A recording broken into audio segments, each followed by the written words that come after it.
Just gonna let everyone funnel into the room. Hi everyone, how you doing? Welcome to the Thursday evening. Well, Thursday evening for me. Um, LinkedIn algorithm update: how to win and how to monetize on LinkedIn. I'm so incredibly pleased that you're all here.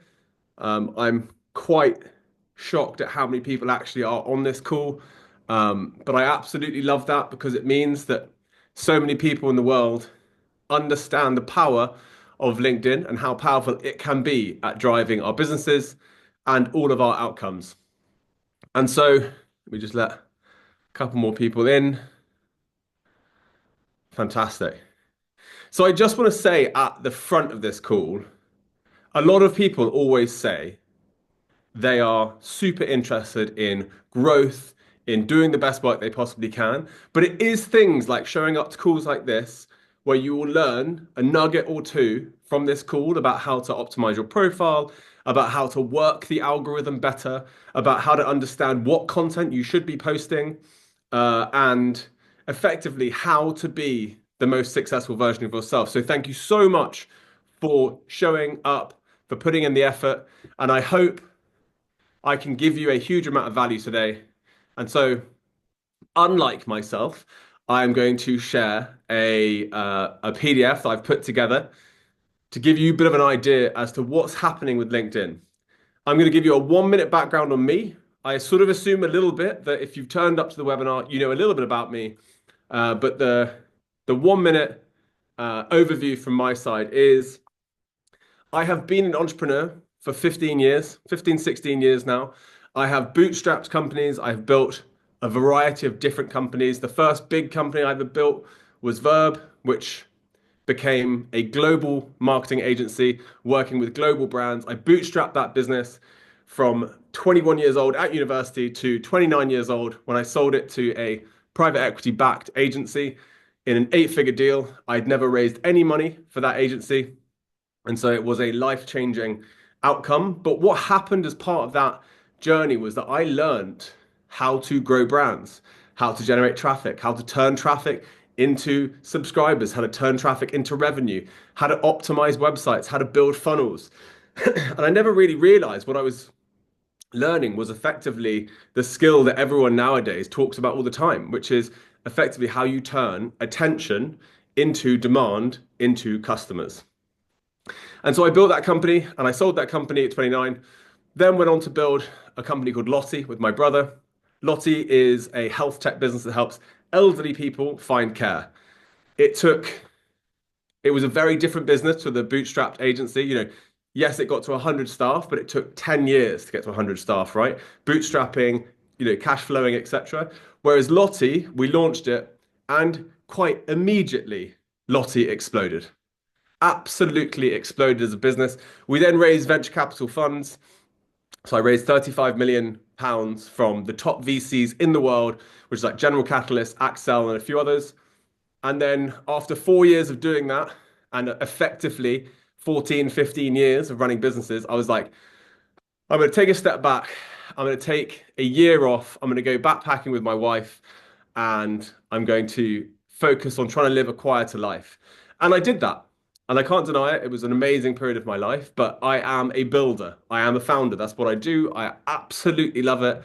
And so what started to happen was I started to post online during those travels, and it had a huge impact on my life. And so people will often ask why I moved quickly and early on LinkedIn. And so in that first business, Verb, I noticed very quickly that a huge amount of our customers were coming through LinkedIn. And so most of our new businesses coming through LinkedIn, our existing customers were buying more from us because they were like, you guys are so well known. We were able to reach people in other countries all the time, effectively through me having a very specific um, LinkedIn strategy that was focused on luxury. And so when I sold that business, the key piece of data that I had was that 50% of all new business leads came from LinkedIn. And I remember thinking, isn't that the wildest statistic ever? That business made about 10 million pounds a year, 2 million pounds EBITDA. I was like, how does half the clients come through LinkedIn? You know, and obviously LinkedIn's changed a lot, but this was back then. with Lottie, and many people will know Lottie now. Lottie is now 100 plus employees. It got a valuation of 9 figures. It makes a huge amount of revenue. And very quickly, we were like, where are all the customers coming from? Where are all the staff coming from? And where are the investors finding us? Right? Those were our 3 key questions. And the answer to all of them was LinkedIn. It was frankly insane. And so I had these data points in my life, which were like, it's had such a huge impact on me. I have a small but mighty personal brand, you know. I was like, I wonder how far I could really push this. And so in that year where I was backpacking, I started in January 2023. I had about 30,000 followers on LinkedIn. I met a guy called Eric Partaker, and many of you will know him. He has a massive LinkedIn profile. He's the CEO coach, incredible guy.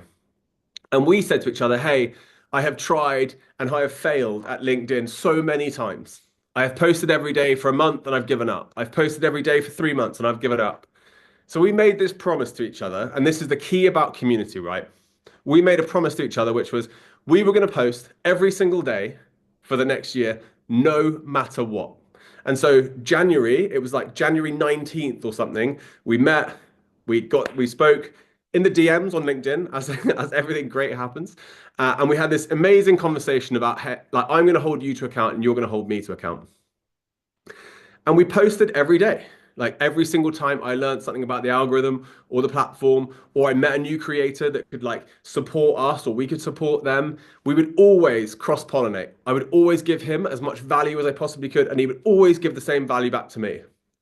And very quickly, we started to be like, oh, our profiles are really starting to grow. Like, you know, we were starting to do a couple hundred followers a week. We were like, wow, that's some seriously fast growth.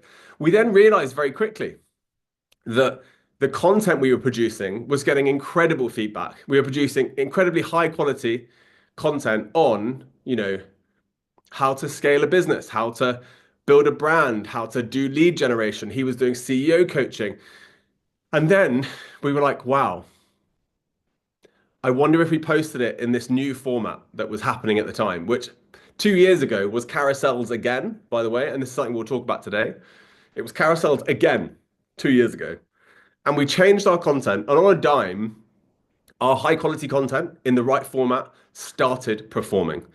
And I suppose, you know, the rest is kind of history in that story, in that from January 2023 to July 2023, my account went from about 30,000 followers to about 80,000 followers in that first 6 months. And I was overwhelmed. I was so happy. I even made, and I don't do this anymore, but I even made a post that said, this is how you grow your LinkedIn. And like, I've achieved 80,000 followers. However, for the next part of that year, I was like, I'm going deep on this idea because it is driving me all of my leads for all of my businesses. So from July in 2023 to December, it went from 80,000 to 350,000. And suddenly I was getting 20 million impressions a week. Every single product that I was involved in, every business I was involved in, they shared one fact, and that was that all their lead gen was coming from me. In the last year, I've sort of professionalized it. I thought to myself, I want to build products around this because this thing that we're doing is helping hundreds of entrepreneurs around the world to develop their personal brands, to build the ability to do lead generation better. And over the last year, have gone from when I got back from the traveling, went from 350,000 followers through to a million or something followers now in the last year, which has been an incredible, crazy, insane journey. And as I always say, I definitely do not think that I am one of the most influential people on LinkedIn in the world. That's ridiculous. But for I'm an ordinary business person. For my ordinary business account to be ranked often number one in the world consistently, I find a crazy thing. And I want to break down today how so many people can do this. And I just got off the Q&A with my Creator Accelerator. And Fatu, who's new, she's 7 weeks into growing her LinkedIn. She came into the Creator Accelerator with 2,000 followers, I think. And she's now on 7,500 followers 7 weeks later. But the momentum on her account is picking up. And so, lesson one to everyone is that fast growth and good lead generation and building a good audience doesn't happen overnight. It happens through really good, concerted, good activity over a long period of time, compounding. And so check out, I always say, I'm going to go into the content in a second. I always say the difference between what we do at the Creator Accelerator and what all other programs do is that we just say, look at our clients, look at our customers, like check them out at the beginning, check them out at the end. Not only do they gain huge followers, that isn't what the cohort's about, but they build incredible lead generation funnels. They build incredible products. They build newsletters. They understand how to convert thousands of people into thousands of customers. And that fundamentally is what I teach during the cohort. So let's get into the content.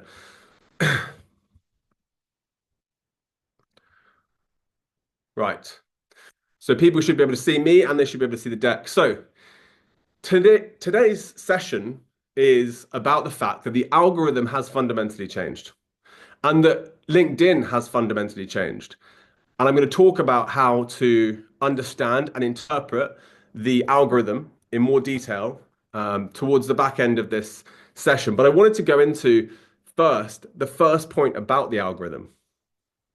It changes all the time.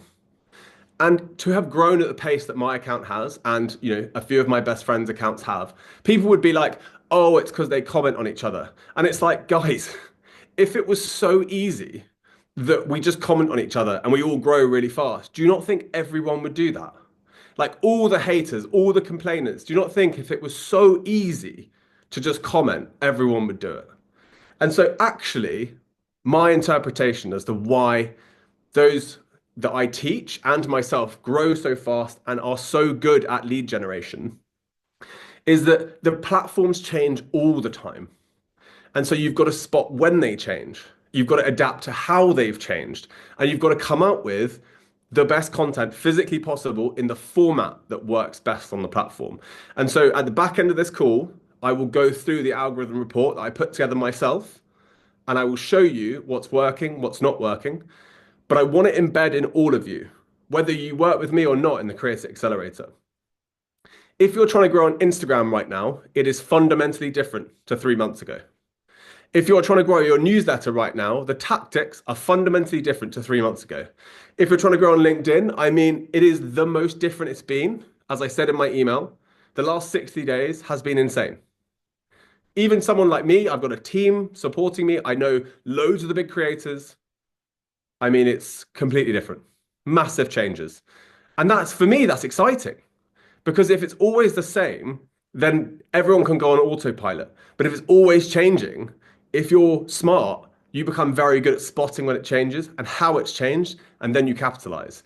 And so my fastest growth periods have been after a period like this. So when the platform changes, that's when you go, okay, it's time. It's time to really dig in to this concept of creating the best content physically possible in the format that the platform wants. And so December last year, in just a month, I did 130,000 followers in 1 month, but I also drove 75% of all leads to my businesses, and I filled up any product that I have myself in 1 month with just organic content. And so let's get into it. I will talk at the end about the algorithm report, and I will talk at the end about the Creator Accelerator. So this is what we're covering today. We're covering the content funnel strategy, how it works. We're covering how to think about taking people from social media and converting them into paying customers. I always say I wouldn't do this if it didn't drive huge outcomes to my business. It's too much work and I don't care enough about it, but it is phenomenal at driving my businesses. We're going to talk about email and segmentation because I think, again, when people talk about lead gen, they get it wrong. They misunderstand how it works. And the most important thing to understand is, and I had Sahil on my for the community last week. We did an in-person live event with Sahil Bloom to talk about how he's grown his newsletter to 1,000 subscribers. So to 1 million subscribers, sorry. And he said the way that he first grew his newsletter rapidly was from Twitter threads, right? That's completely changed now. But thank God he set up a good email capture and segmentation when Twitter threads were working. So think about that, ladies and gents. Right now, we are going to find together the new style of content that will drive your businesses. Make sure that you're capturing people off platform. Okay. And we'll talk about that in a minute. I'm going to talk about profile optimization, something that most people get wrong. I'm going to talk about how you use the profile as a landing page. It's something I'm quite passionate about. It's a free piece of real estate out there in the world that gets thousands of views and people don't optimize it. I'm like, come on, step one. Then we're going to go through the algorithm report. What's changed? What do I think is going to happen? What content should you create? What you should be focused on? And at the end, I'm going to talk about the Creator Accelerator. To all the people that have emailed me over the last week or so about the code, I am releasing 25 early bird seats on this call. The reason I say they'll go quickly is because they go quickly. It's not some sort of like, pressure. The reality is when you have this many people on a call who are engaged in a program, if I release them, they go. And so if you don't get one, I wouldn't be frustrated. It's just the nature of we only do a limited amount of early bird seats. Right. I will give out that code at the end so we can focus for now on the content. So I thought I would use, because you're all on this call, I actually thought I would use my funnel to explain how to take social media traffic and convert it into customers. And so we have this concept here, the LinkedIn content strategy funnel. And so people make the same content every single day, hoping that people will become customers and clients, hoping they'll sign up to an inquiry form, hoping they'll buy their services, hoping they'll buy their coaching. But the reality is the strategy is fundamentally different. So firstly, I'm talking top of funnel. So for everyone who joins the Creator Accelerator, the first thing I make everyone do is I make everyone write down what are the 5 things that you talk about. And so as a business owner, for example, my ICP, my ideal customer, my ICP is entrepreneurs. That is my customer. Broadly speaking, I do work with executives, but broadly it's entrepreneurs. And so I need to make content for entrepreneurs that's going to bring them into my ecosystem of, my content. And I want to be able to reach thousands of people. I want to be able to reach as many people as I possibly can, really, of the right demographic. And I have a relatively broad demographic. So I create content at the top of the funnel, which is meant to drive a huge amount of views and impressions. And people will always say, what's the point in impressions? And it's all vanity. It's like, well, I don't think about that like that at all. It's just completely strategic. And so when one of my posts about, how to improve your life in 2025 or how to give feedback, which you can see at the top of the funnel here, when it gets thousands and thousands and thousands of likes, the people that are engaging with it are people who are interested in that topic. And so I drive those people to sign up to my newsletter. And so from these very basic posts, which are about topics that entrepreneurs care about, I'm driving thousands of subscribers to my newsletter. But I'm not necessarily selling them on my product or my services. And so if anyone's ever used Instagram or TikTok, you will notice how an algorithm works is very worth paying attention to, okay? So if I go on Instagram right now and I come across an account that I've never been on before, right? I've never been on the account. I don't follow them or anything. If I hover on their video, right? If I spend 3 to 5 seconds on that video, maybe I like it, and then I scroll past it, I leave it, I don't follow them. TikTok will show me that person again 3 or 4 videos later. They'll show me that person again tomorrow because they have taken an assumption that because I interacted with the content, I might engage the content. It might be for me. And so it's the same thing here. If you engage with some of my top of funnel content that is broader than the bottom of my funnel content, then you're likely to be served more of my content. And that is the key as to why I do high impressions based, slightly more pre-validated ideas and concepts than just sales and education posts. Now, I don't understand why half the world and their dog makes posts about leadership and culture. I used to do that a lot. And the reason I stopped doing that is that everyone does it. It's now a growth hack as opposed to a strategy. And so I've stopped doing it. I just don't understand it. I don't know why you would do it. And so for me, I'm trying to make, pre-validated top of funnel content. Now, this is the thing. A lot of people just make that content. That's all the content they make. Whereas when we look at the funnel, that's how we bring people in. That's how we bring a broad range of people into our ecosystem to follow our brand, right? Or to know about us, or for the algorithm to serve them our content. The middle of the funnel, though, is actually where I think the vast majority of the sales are made. Before we even get to the bottom of the funnel, this is where the magic really happens. And I would guarantee, and the reason I picked myself, by the way, is because all of you to end up on this call have been through my funnel. And this is part of the funnel.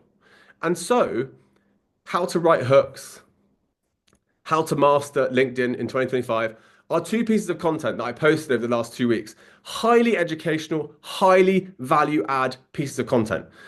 Millions of impressions, thousands of comments, thousands of likes, thousands of downloads, and pushing people further down my funnel, which in this case is all of you have seen these posts and you've gone, that's good value. They've worked hard on making that content. That isn't, off the cuff content. They have worked hard on pulling that data from tools, configuring it, designing it, and posting it. That's good value.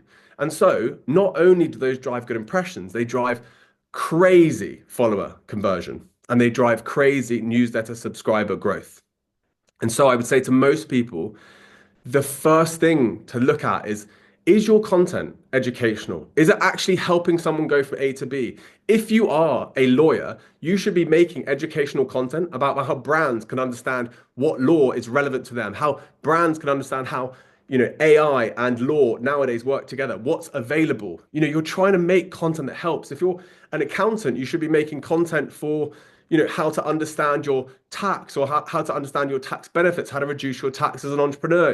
You want to make content that actually helps people, which is why I never understand why people just make all this meme content. I just don't get it. I don't know what the point is, right? So we're in the middle of the funnel now. I'm educating people on LinkedIn, personal brand, scaling a business. People are buying into that content en masse, right?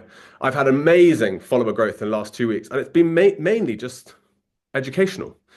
So then we come to the bottom of the funnel. And so I see a lot of people who do just top of funnel. I see a lot of people who do just bottom of funnel, and they both complain in different ways. But if you do all parts of it, you will need to do the bottom of the funnel at some point. I personally don't have to do this very much because my middle of funnel is so well built out. I have so many resources to educate people on how to scale their businesses. However, if I ever was behind on leads, I would do bottom of funnel content, which would be look at these case studies, look at these testimonials, look how it's helped X, look how it's helped one customer go from X to Y or A to B. Like, look how that's happened. And as long as you link that person or that case study or that testimonial, people will see that and it'll be like, okay, that's a great testimonial. I should check it out. And so a combination of these things matter, but you can't just post bottom of the funnel content. You need to get people to buy into how you think.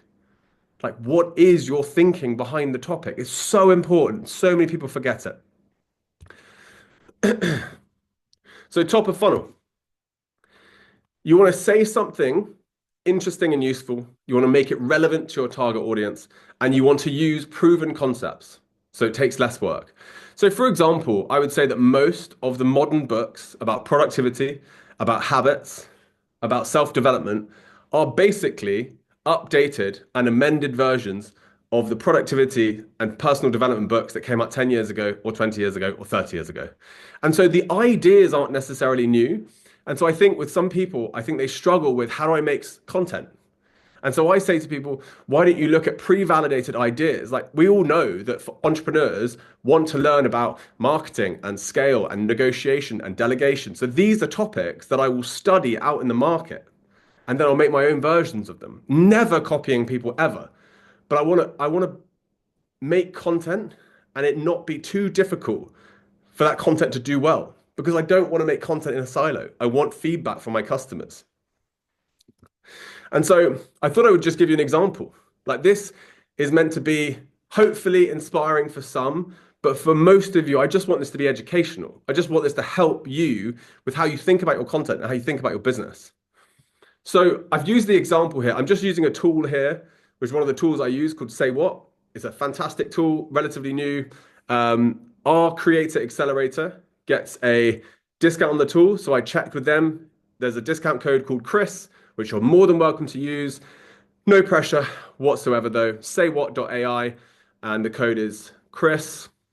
But let's say you're an accountant and you're an accountant who wants to make content for founders and CEOs, which is broadly, when you run an accountancy business, that is broadly who your target market is, founders or CEOs, because you want to get their accounting business. And so with the tool, I'm able to type that in. I'm able to type in, I run an accountancy practice in the UK that helps startups. We've supported 150 startups. I want to write a post about the brutal truths of finance for startups. And now people are going, why the brutal truths? So, interestingly, if I go on the next page, there are formats that work and there are formats that don't work. And so, for example, I was talking about an accountant trying to contact founders and CEOs for their accountancy business. That's one example. And I could do the brutal truths of finance and startups. It would be about cash flow. It would be about the difficulties of payment. It would be about the fact the founder never gets paid enough. And that content would resonate with founders.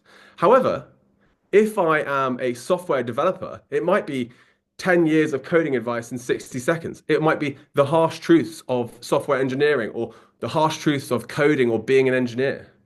If I'm talking about sports management, it might be the brutal truths of sports management. And it's not to say this is the only tactic, but the point is, if I see out there in the market a really good new format or piece of content that's done incredibly well for a niche audience, I think to myself, how could I use that for my audience? How could I create content for my audience, but with this format that works? Why would I want my incredible content to not be packaged properly? And so there is this term called packaging, ladies and gents. On YouTube, we use it every day. We say, what is the packaging of the post?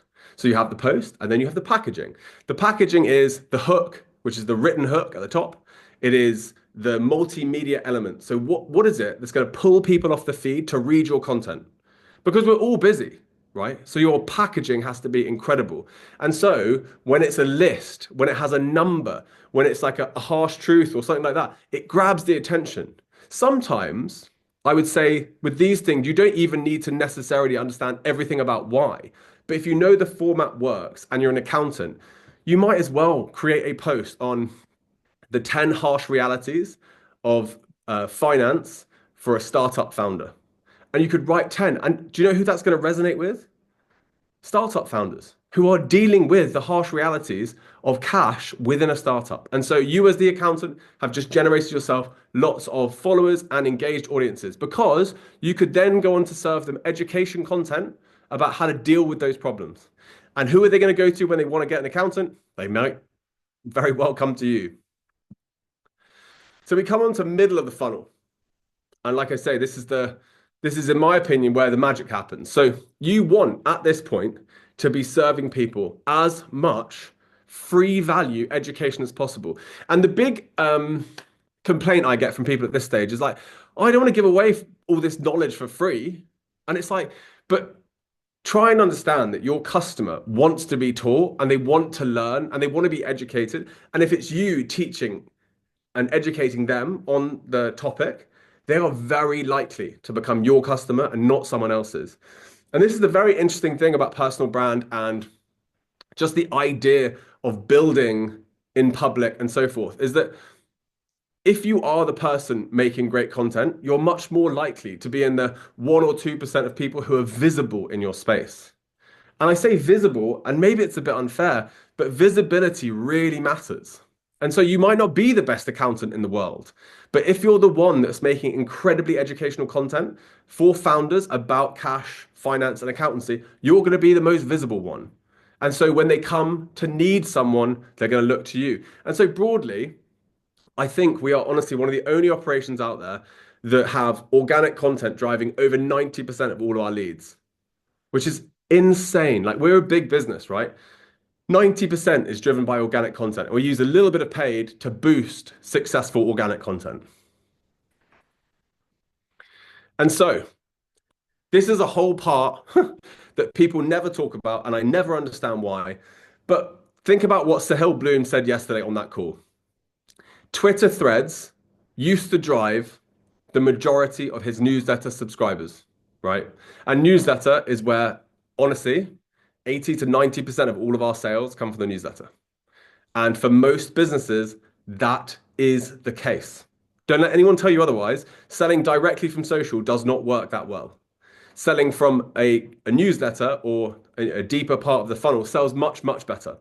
And so when Twitter stopped being successful at Threads, he had to find new ways to drive his newsletter growth. Okay. And so I always focus every one of my posts these days. I'm not that interested in LinkedIn growth. I know I can do a consistent 1,000 to 2,000 followers a day just from doing the strategy that works, making sure I'm posting the right thing at the right time. And so all I'm focused on is people getting to this page. I just want people to sign up to my newsletter. That's all I really care about. It's the entire strategy of our business is incredible top level organic content for entrepreneurs and then lead magnets and landing pages to get people into the newsletter. And so people will be like, you should be DMing loads on LinkedIn. And maybe you should. I mean, outbound strategy is not a new thing. But if you can have them subscribe to you, and with me, for example, I send one email a week, two if I'm in a sales cycle, but on a Sunday, every week I send an email. And anytime I release any product, anytime I release anything, I have 200,000 people who subscribe to my newsletter that engage and support what I'm doing. And so, why wouldn't you do this? And so, step one might just be put up a landing page. You don't have to send the email yet, just put up a landing page. And so, I always say, if you sign up here, you get these cheat sheets, you get this value add from me. And that's effectively how I do it. And now, to the more important part that quite literally no one does. So, from next week, we're releasing our new version of this. When someone signs up to my newsletter, they are hit with one question on the page. The page changes and they are hit with one question. And it says, what are you looking for help with? And you get two options. One is growing your business and one is growing your audience. And so, do you want to know the drop off of people filling this in? It's absolutely insane. 75% of all people who sign up to the newsletter, which is about 7,000 a week, bear in mind, fill this out. And so immediately, I know who's looking to grow their business. I know who's looking to grow their audience. I then ask them if they've grown their business. Do you currently have a business? Yes, no, or side hustle? And if they say they have a business or a side hustle, I continue to ask them questions. Now, my questions go about 10 deep. And so I learn everything there is to know about someone. And like I say, about 75% of all people who subscribe to the newsletter fill this out. And so what do I end up with? I end up with incredibly well scored inquiries. We call it lead scoring. And I have so much data on my audience. And so if I ever was to say, I want to release a new product, maybe I want to do an in-person live mastermind for people. And let's say I'm going to charge $1,000 to come to it. I can look on my list at who said they like to be taught live, who's based in the UK, who's interested in that type of teaching, who runs a business, what their revenue is. And so I just email those people. I don't email everyone else because everyone else doesn't care. They don't want that content. And so this is the key, right? If LinkedIn stopped working tomorrow, which look at the Twitter example from Sahil, if LinkedIn stopped working tomorrow, we need to deplatform followers to become subscribers to our own lists because that is how we keep the quality. And this thing here, segmentation, ladies and gents, is make sure you're sending people the right content that they want and the offers that they want. Don't send everything to everyone because that's not a good experience for your customers. So, bottom of funnel content, ladies and gents. I broadly think that bottom of funnel content, when done well, is effectively summarized by really deep education content. So like what we were talking about before, but even deeper, like very long, detailed carousels and case studies and deep dives. I personally just do these flash case studies every now and again. And so Will McTighe, some of you might know, he's one of the fastest growing creators basically in the world. He owns Say What, that tool that I'm a fan of. When he started on LinkedIn, I actually went to university with Will. And so when he started on LinkedIn, he reached out to me and he was like, how does this work? And he had, 3,000 followers. I started coaching Will. And this is when I was not even doing this full time. I was just coaching him. And he got to just under 60,000 followers in a very short period of time. I think it was something crazy like 90 days, something absolutely insane. And obviously last year he became the fastest growing account on LinkedIn. And so for my case study, it was simply look at this person who's achieved X in this time frame and how I help them and how it's related to you. And so in the same point that we were talking about earlier with the accountant, I've written an example of how the accountant might do their bottom of funnel. So um, from a 100,000 tax bill shock to a 50,000 pound return, how one startup turned their finances around. That is a good hook if you're a startup owner who's having a problem with your finances or with your tax refunds or your R&D credits. And so that post now pulls you in. It talks specifically about a case study in accountancy. And so I'd like to give you both because I think people sometimes when they see my case studies, they assume it's just, LinkedIn growth. But when we're in the Creator Accelerator, we're talking about lawyers, accountants, we're talking about business owners, marketeers, we're talking about people who have all different types of businesses. And so it is a nuance as to how we create really high converting bottom of funnel content. So profile optimization, ladies and gents. So I would always try and think of this landing page, as in your LinkedIn profile, as a landing page. Because at the end of the day, any content you make, whether it's amazing or not amazing, is going to drive traffic to this page. And so if you look at my page, and we've done a little breakdown here, which obviously we shared as a cheat sheet, which drove thousands of subscribers. But if you look at this, how to turn your LinkedIn profile into a landing page. It's something that a lot of people are interested in. And so we point to the fact that my banner points to my newsletter. That is a key point. I've even made it look like a button. And so people know that I'm trying to push them towards my newsletter. If you look at my bio, you see the Creator Accelerator waitlist. I'm driving people to the Creator Accelerator waitlist. If you look on the top right, you see my job, as in my business, the Creator Accelerator by Chris Donnelly. So already just above the fold, there are 3 pushes to what I want you to do: newsletter and sign up to my cohort, right? If you go down the page, you get to my featured section, which is split perfectly into sign up to my newsletter and sign up for the Creator Accelerator. And if you click either of those things, which, if you look at them, one, for example, says join 250,000 people receiving my newsletter with actionable advice on business and personal. So you know what it is. It's like perfectly optimized for the amount of space I have on the profile. If you click it, you go straight to the landing page on what I showed you before. You go straight to that page about converting to a newsletter. If you click the other one, you go straight to the landing page that will convert you to looking at the Creator Accelerator. So immediately I have these 2 very, very clear pushes to the ideal product. And so if I'm drawing, as I often do, 20 to 40 million impressions a week to my profile, when they go and discover what I'm about, this is what they're discovering because it's set up and optimized properly. If you go down to my job experience, you see I've put my job as my company page, founder and lead coach. I've given a very brief explanation, but specifically what the product does.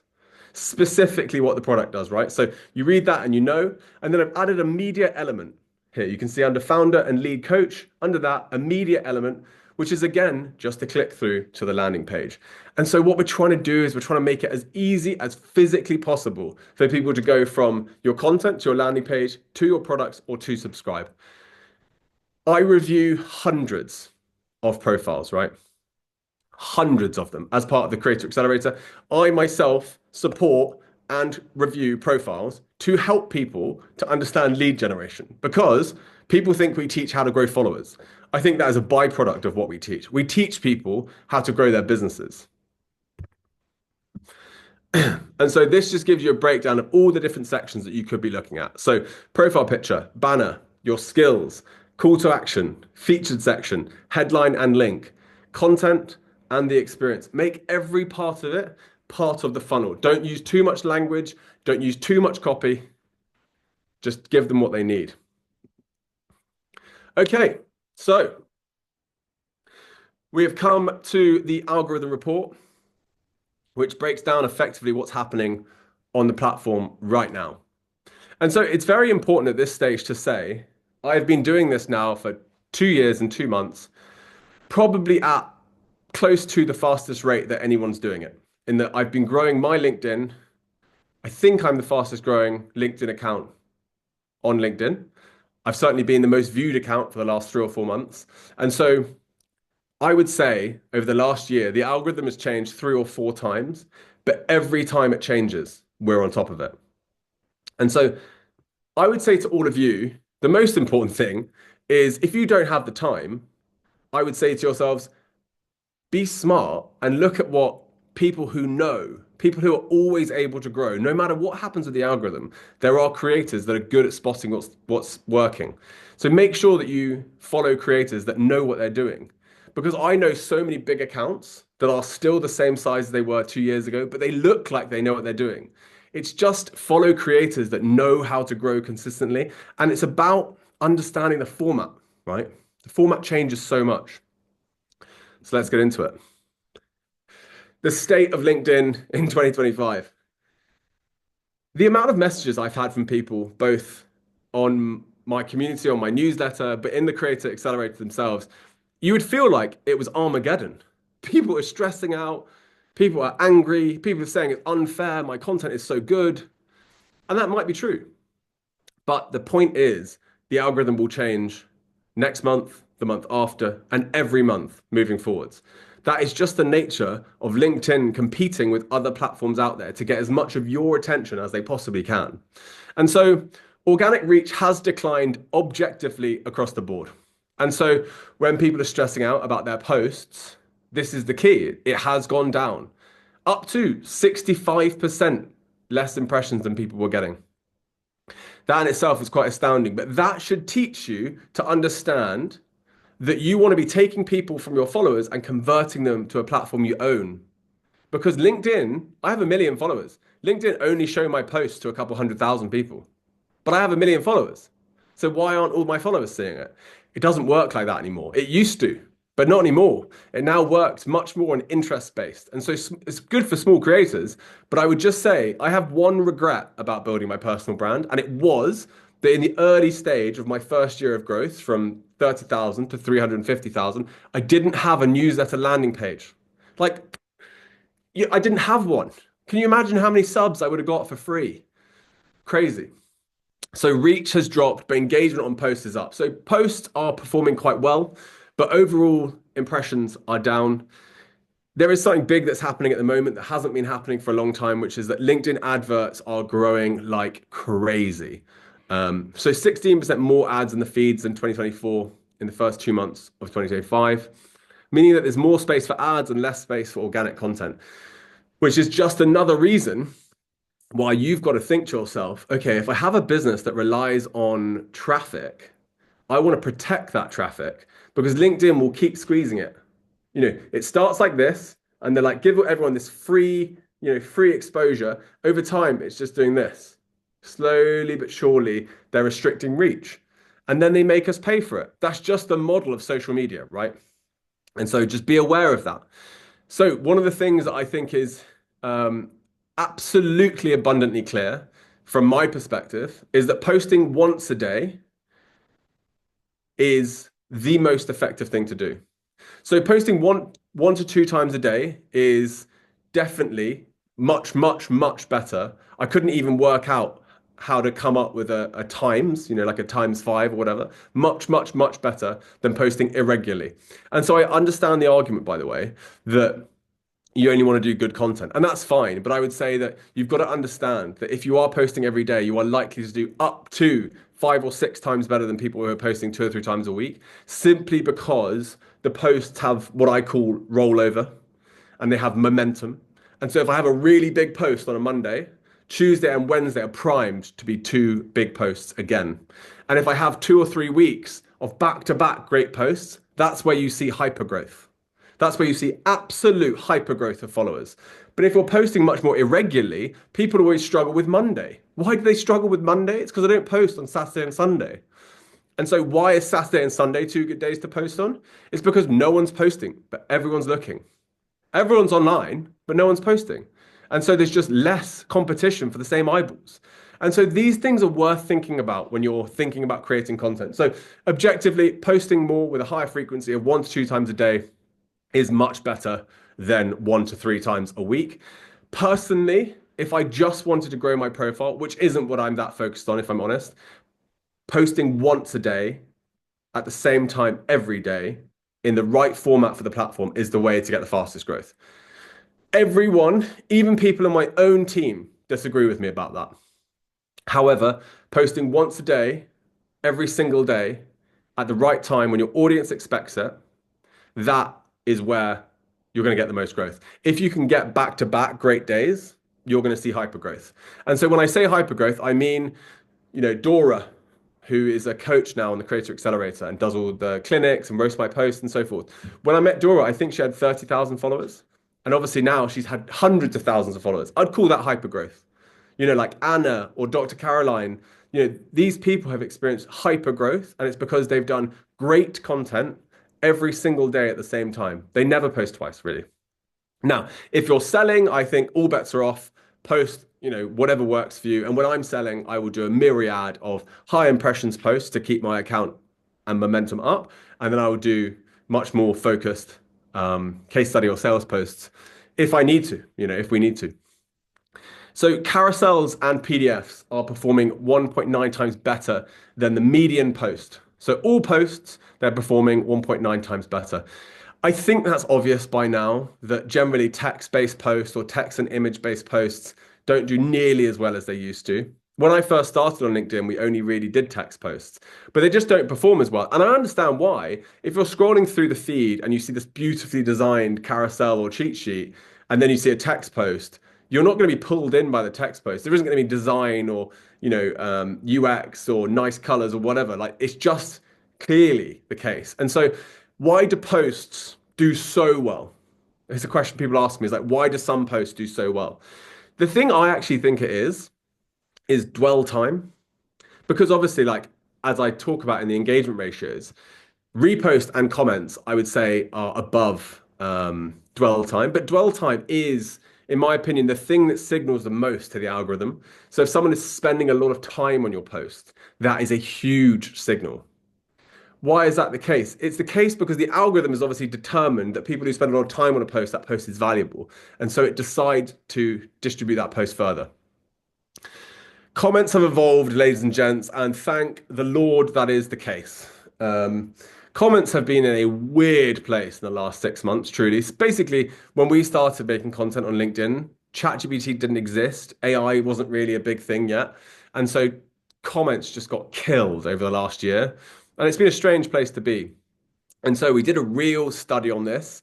And AI generated comments are receiving 5 times less response from post authors. And that's the key.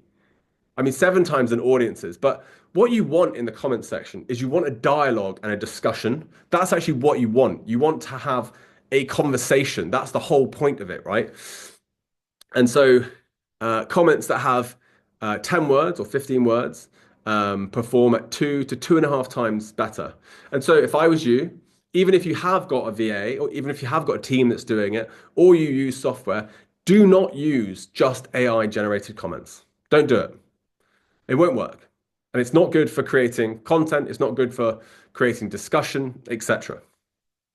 So you want longer comments that are more considered. And so if you're like me and I run 5 different businesses these days, I don't have time every single day to be doing my own comments. And so I have a team member that is paid to do my comments. And so when you think about scaling this up, it is important that you don't end up. I think so much of the advice now on social media is so weird. People are like, you should spend three hours a day commenting. I'm like, 3 hours commenting. I'm sure there's more things that I need to be doing in my life than commenting, whether that's just sitting on the sofa or whether that's strategizing my business. I don't have time to spend 3 hours commenting. That's crazy. But if that's what it takes to grow, and this is free organic traffic, then come up with a system that works. The last thing I'd say is posts are living much longer than they used to. They are existing for much longer than they used to. And so it's really important that you can go back to old posts and stimulate discussions. So how to increase post performance? I thought I would break that down in a very clear overview here. Post in the right format. So right now, carousels are the best. Cheat sheets and infographics are second. So post in the formats that work. Don't post in formats that don't work and then get annoyed that it hasn't worked. It's not a game of unfair or not unfair. It's just the state of LinkedIn.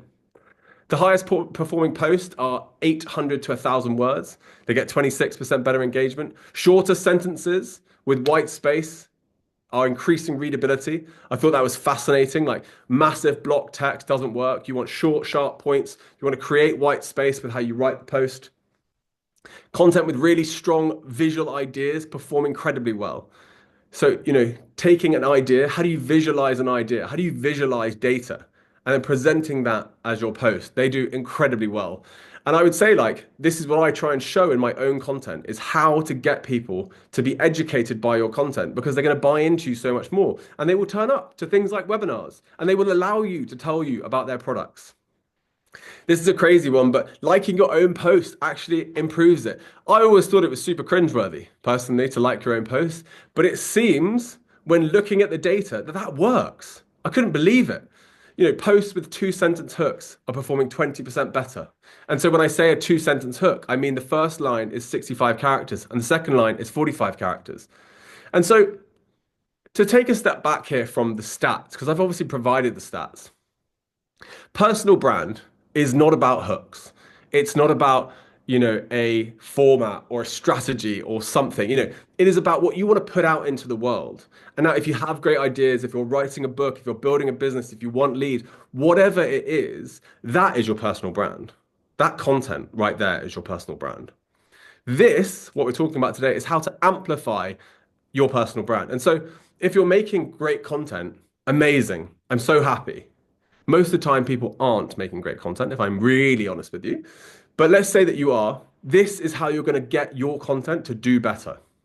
And so I've given you the art of post formatting, which I had a lot of fun putting together. So which content is working best, and you can just see very clearly in the data what is working. Now, the only one that's irregular here, and I've had a few questions on it, is polls. Now, polls, as in a poll to ask questions, does really, really well, but it doesn't do very well in follower conversion. And so it's very worth thinking about that. Like I use polls only when I want to improve a product. I ask questions about my product or my business in a poll, it does very well, but it doesn't grow my LinkedIn. It doesn't really generate me leads. I thought as well I would include why the top 1% succeed. They post every day. Out of all the top creators that I could find, by the way, there wasn't one who didn't post every day. And so when I think about what's going to work, that is going to work. Highly dense and well formatted content. This is something I'm going very deep on at the moment. I want to provide value and education. I want people downloading my content, subscribing to my newsletter, and becoming customers. I don't care about like the vanity metrics of impressions and so forth. Like it doesn't bother me at all. I just want to build myself an unfair advantage, which is what my personal brand is to me. And I really want it to be for you. They engage 3 times more than other ordinary accounts. And so, they're commenting on a lot of profiles, they're commenting on their own profiles, and they predominantly post carousels and cheat sheets.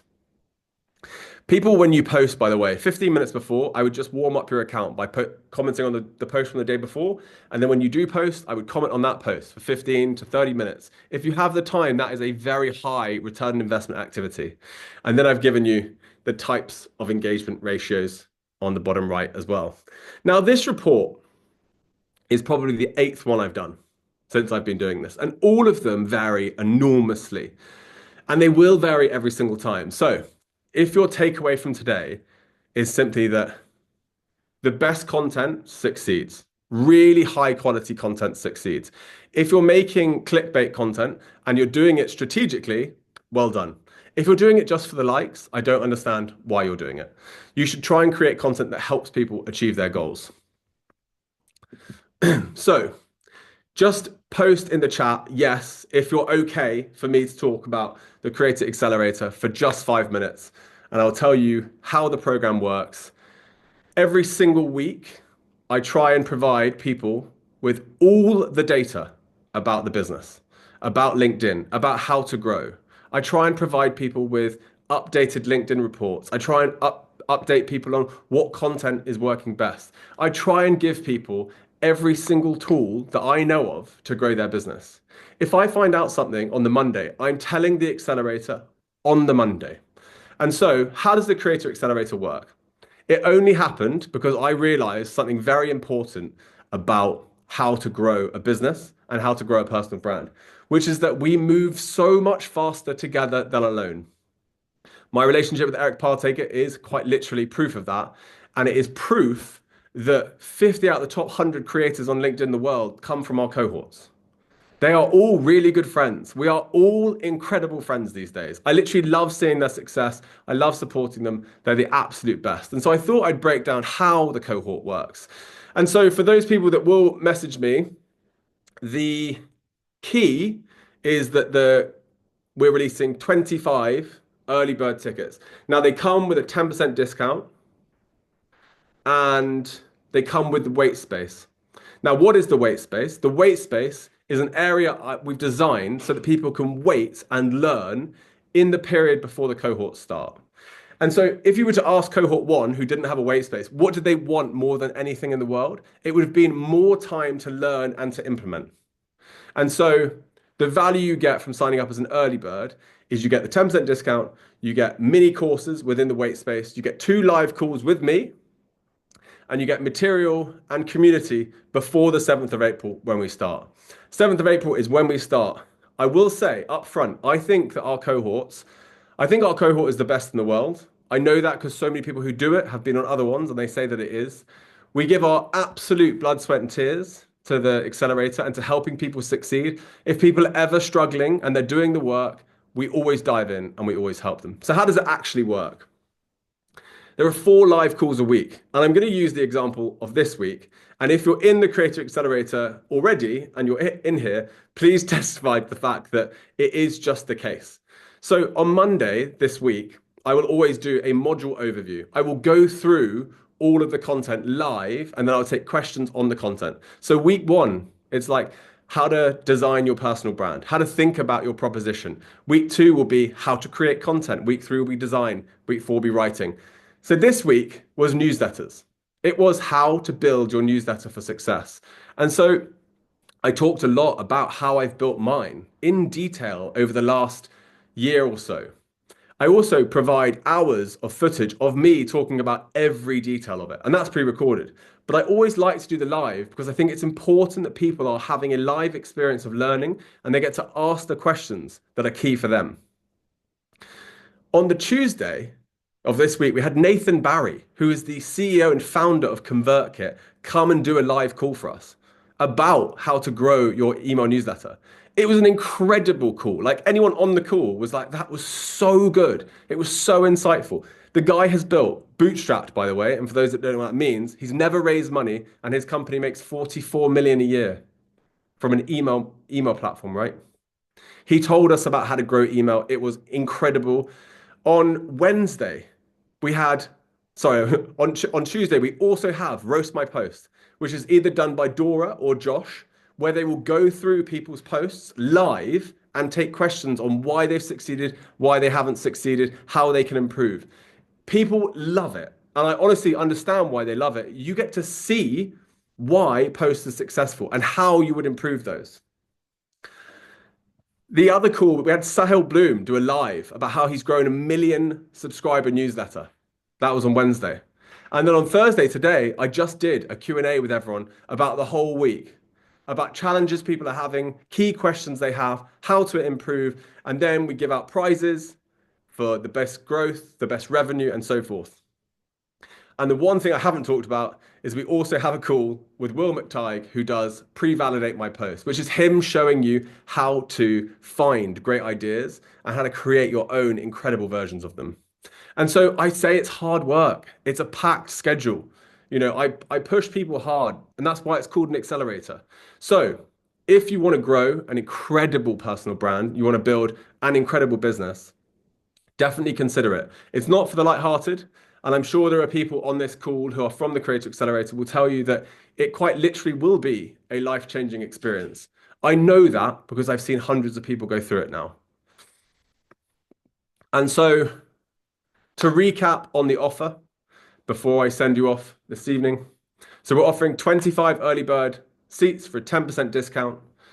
It comes with the early wait space that I spoke about, additional exclusive content from Dora, Josh, and myself, and 2 live Q&As with Josh and myself to tactically prepare yourself for the cohort.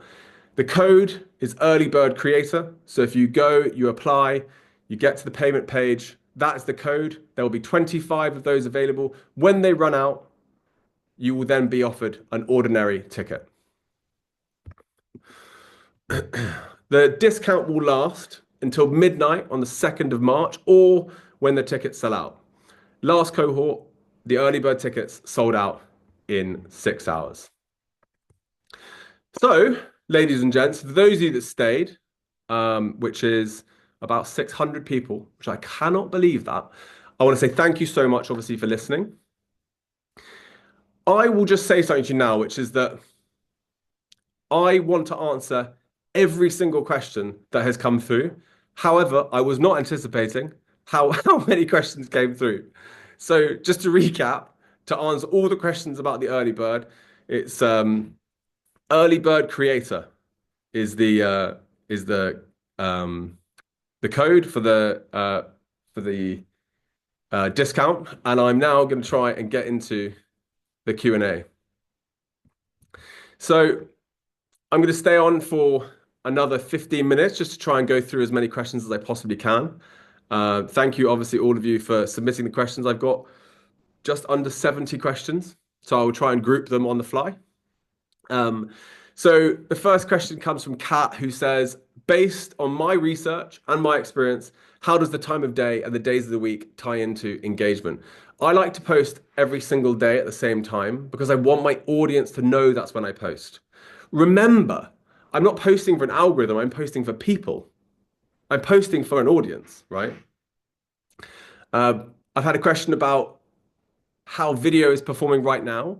And video has dropped 200% versus where it was last year. So you can, of course, post video and it might perform. It might create that 3D personal brand, which I think is very important for creating a personal brand, but it is not performing as well as other types of content. And so if you're looking to grow your business, you're looking to grow your newsletter subscribers, and you're looking to grow leads for your business, it's not the best format. Now, I have a podcast. I have one of the second biggest business podcasts in the UK, and I have my own podcast called Wake Up, which is growing. I use short form content to drive long form adoption.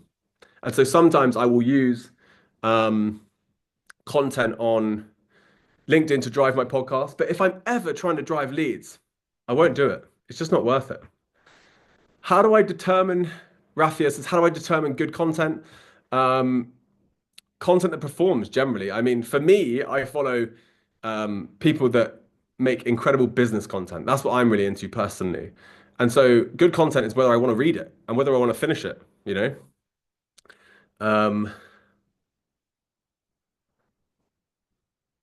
Adam says, could you explain your 30-30-30-10 rule? That's for commenting. So yeah, absolutely. So you want to comment on 30% big creators because I think that currying relationships with big creators is a massive ROI activity. If you get big creators to comment on your profile because that you actually have an actual real life relationship with them, that will be a huge boost for your profile. 30% to engage with your customers and your ICP. So you want to be connecting with people who will be your customer, who will buy your products. 30% will be industry people, so partners, service providers, etc. And try and engage with them as well. And then 10% for effectively, dealer's choice, whoever you want to engage with. But if you're going to be doing comments in a structured way, you want to be very detailed about who you're commenting on because you want to be stimulating conversations with your ICP.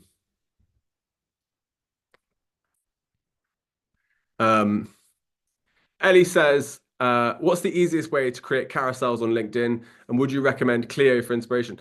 I love Clio. I've used it for years. Nowadays, I'm using Say What a bit more, but Clio is great as well. So Clio and Say What are great tools for finding inspiration generally for the posting. Carousels get more, this is a question from Yusuf. Carousels get more engagement. Can all types of posts be put into a carousel format? For example, I want to share a story or describe the pain points of my customers.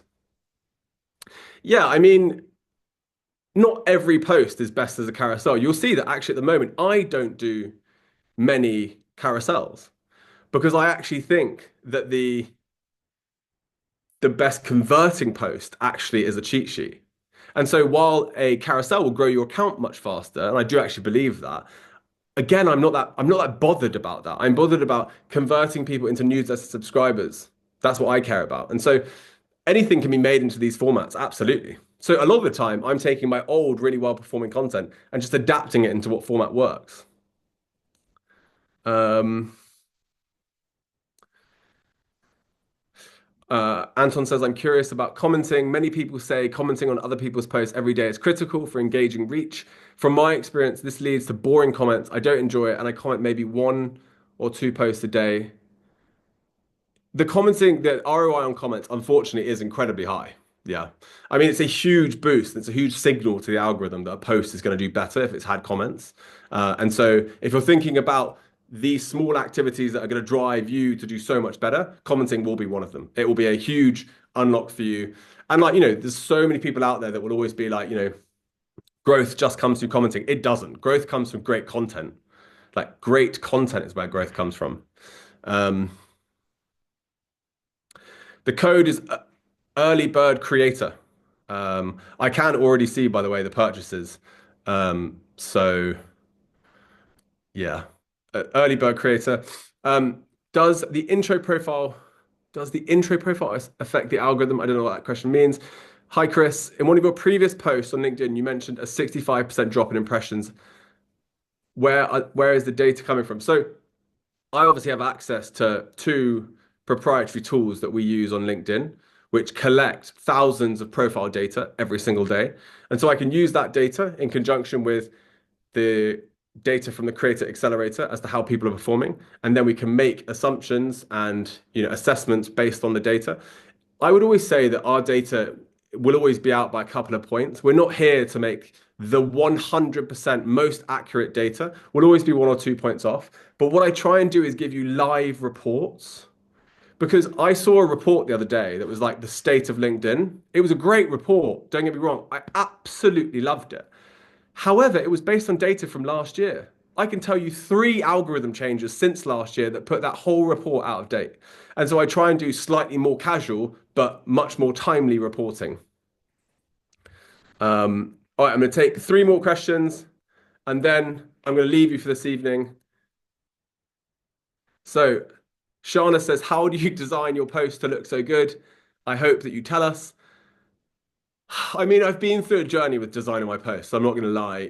I would always say that as someone who grew so fast, my account definitely was one of the more ugly accounts in terms of post performance. And then 6 months ago, I was like, right, that is enough. And I used to do the design myself to begin with. Then I outsourced it to an external designer.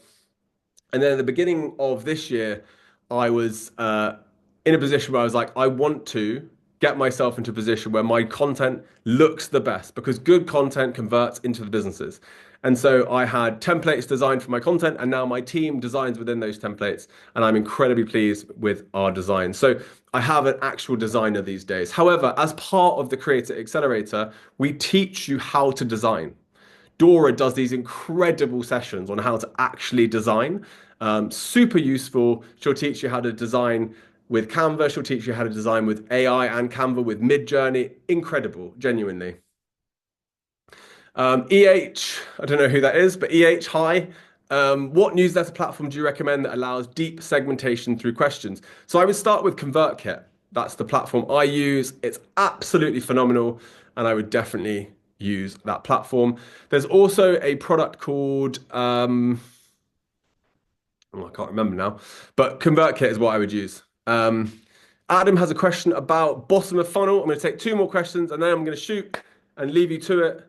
As a reminder, that code was early bird creator. So yeah, I almost forgot it. So bottom of funnel question for the brand new business, what content can we produce when we don't have case studies and proof yet? So this is a more of a business question than it is necessarily a content question. If you don't have case studies, do what I did. So I knew I wanted to build a group coaching business, which is effectively what the cohort is. It's me coaching people almost every day on how to improve their businesses and grow. And so I had to find case studies first. And so I worked one-on-one with people at much discounted rates to really help them to achieve what they wanted to achieve, to actually grow really fast. And so I then spent a few months doing that while working on my the Creator Accelerator product and had incredible results with people. And so I was able to leverage that as case studies for the future.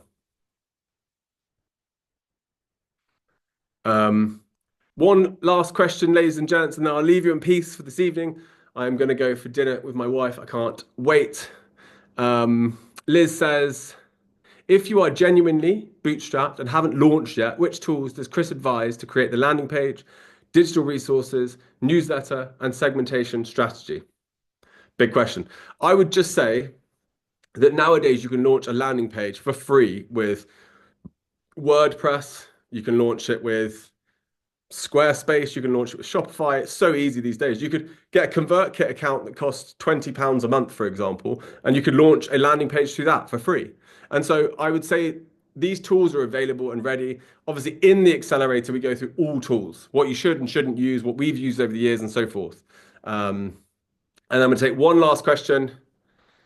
Hayden says, you work with a lot of the top creators. What are the three biggest mindset shifts that separate LinkedIn's top 1% from the rest? Well, the reality is that getting over the fact that it's not unfair when your post doesn't do well. People will moan about their posts not doing well. But the reality is, it's not like the algorithm has it against you. It's not like LinkedIn has it against you, right? You as a person, every single day, just saw a comment from Shannon. Yes, it feels unfair, but technically speaking, it's not unfair. It is just a playing field. And you as the creator must focus on making the best content physically possible, creating the best funnels for your business physically possible, and using any tool or activity that's in front of you that will help you grow the business.